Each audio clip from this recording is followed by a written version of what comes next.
সম্মানিত দর্শক শ্রোতা, আজ ২৮শে সেপ্টেম্বর ২০০৯ সোমবার বাংলাদেশের জাতীয় সংবাদ মাধ্যমসমূহে প্রকাশিত সংবাদসমূহের উল্লেখযোগ্য অংশ নিয়ে সম্পাদিত অ্যানালগ নিউজরুমে স্বাগতম। ঢাকা সিটি কর্পোরেশনের দায়িত্ব পালনরত একজন প্রকৌশলী ও আওয়ামী লীগ দলীয় সাবেক এমপির ছেলে ফারুক আজিজ পদোন্নতি সম্পর্কিত বিরোধের জের ধরে একই প্রতিষ্ঠানের দায়িত্ব পালনরত সেনাবাহিনীর একজন ব্রিগেডিয়ার জেনারেলকে অস্ত্র দেখিয়ে প্রাণনাশের হুমকি দেওয়ার বিস্ময়কর ঘটনায় সামরিক ও বেসামরিক প্রশাসন সহ রাজনৈতিক মহলে তীব্র প্রতিক্রিয়া সৃষ্টি হওয়ার খবর প্রকাশ করেছে আমাদের সময়, প্রথম আলো, সমকাল, আমার দেশ, জায়জায়দিন এবং মানবজমিন। মানিকগঞ্জের দৌলতপুরে সংখ্যালঘু হিন্দু সম্প্রদায়ের কালী মন্দিরে সন্ত্রাসী হামলা ও প্রতিমা ভাঙচুরের সংবাদ এসেছে যুগান্তর পত্রিকায়। ক্ষমতাসীন লোকজন রাজশাহীর পুটিয়ায় একজন বিএনপি নেতার ব্যবসা প্রতিষ্ঠান ভেঙে দেওয়ার খবর। চট্টগ্রামের মিরেরসরাই ও নোয়াখালীর সোনাইমুড়িতে আওয়ামী লীগ ক্যাডারদের হামলায় ১৪ জন বিরোধী দলীয় নেতাকর্মী আহত হওয়ার সংবাদ এবং লক্ষ্মীপুরের রামগঞ্জে সরকার দলীয় ক্যাডাররা বিএনপি নেতাকর্মীদের ৬টি বাড়িঘরে হামলা করে বেপরোয়া ভাঙচুর শেষে ৬০টি গরু লুট করে নিয়ে যাওয়ার খবর এসেছে সমকাল ও নয়াদিগন্তে।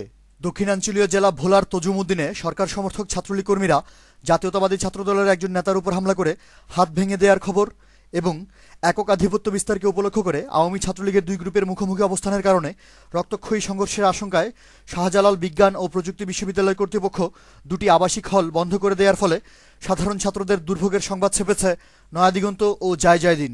ক্ষমতাসীন লোকজনদের লাগাতার হামলা, লুটপাট, অত্যাচার ও নির্যাতনের মুখে পটুয়াখালীর গলাচিপায় বিরোধী দলীয় নেতাকর্মীরা প্রাণ ভয়ে এলাকা ছেড়ে অন্যত্র আশ্রয় নেওয়ার খবর ছেপেছে আমার দেশ, সমকাল, জায়জায়দিন ও মানবজমিন।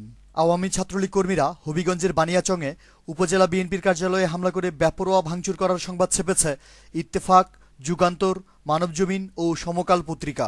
আওয়ামী লীগ ক্যাডাররা নাটোর সদরে একজন ব্যবসায়ী নেতার উপর হামলা করে মারাত্মক আহত করার সংবাদ। লক্ষ্মীপুরে সরকার দলীয় লোকজন একটি মসজিদের জমি অবৈধভাবে দখল করে বঙ্গবন্ধু স্মৃতি সংসদের সাইনবোর্ড টানিয়ে দেওয়ার খবর এবং যশোর, পাবনা ও নরসিংদীতে একক আধিপত্য বিস্তার ও চাঁদাবাজির ভাগবাটোয়ারাকে উপলক্ষ করে ক্ষমতাসীনদের বিভিন্ন গ্রুপে রক্তক্ষয়ী সংঘর্ষে হতাহতের সংবাদ প্রকাশ করেছে প্রথম আলো, নয়াদিগন্ত, সমকাল, জায়জায়দিন, মানবজমিন এবং ভোরের কাগজ। ফরিদপুরের মধুখালীতে সরকার দলীয় লোকজনদের কুখ্যাত বস বাহিনীর বিভিন্ন অপকর্মের সংবাদ এবং পদ্মার হাইমচরে আওয়ামী লীগ নেতার ক্যাডার বাহিনীর বেপরোয়া সন্ত্রাসী কর্মকাণ্ডের উপর একটি প্রতিবেদন ছেপেছে নয়াদিগন্ত ও মানবজমিন।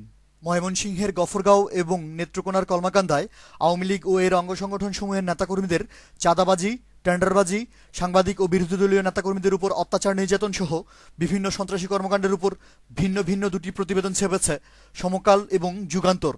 একটি জাতীয় দৈনিক পত্রিকার সংবাদকর্মীর উপর সন্ত্রাসী হামলার প্রতিবাদে ময়মনসিংহের গফরগাঁওয়ে সাংবাদিক সমাজ মানববন্ধন কর্মসূচি পালন করার খবর ছেপেছে সমকাল ও জায়জায়দিন।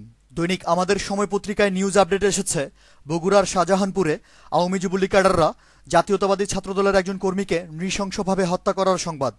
অ্যানালগ নিউজ আজ এ পর্যন্তই। আমাদের পরবর্তী নিউজ শোনার আমন্ত্রণ জানিয়ে আজকের মতো বিদায়। ধন্যবাদ।